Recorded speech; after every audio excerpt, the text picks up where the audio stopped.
In this video, I'm going to show you how you can split and merge tables in Microsoft Word.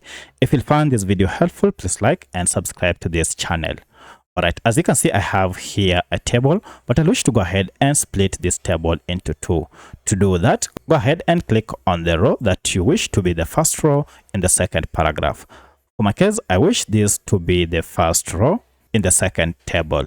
So to split a table, go ahead and click inside the first row of the cell that you wish to be the second table. Now I've clicked here to split this and make this part to be the second table, or to split it, go ahead and click on table layout, which is above here.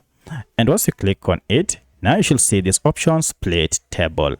If you click on this, you can see now we have two tables here made from one. Ideally, Word will go ahead and create a paragraph between the two tables. Now from here, you can go ahead and enter data in your tables as you wish. However, should you want to merge these two tables, it is also pretty simple. Just go ahead and click on this icon here to merge.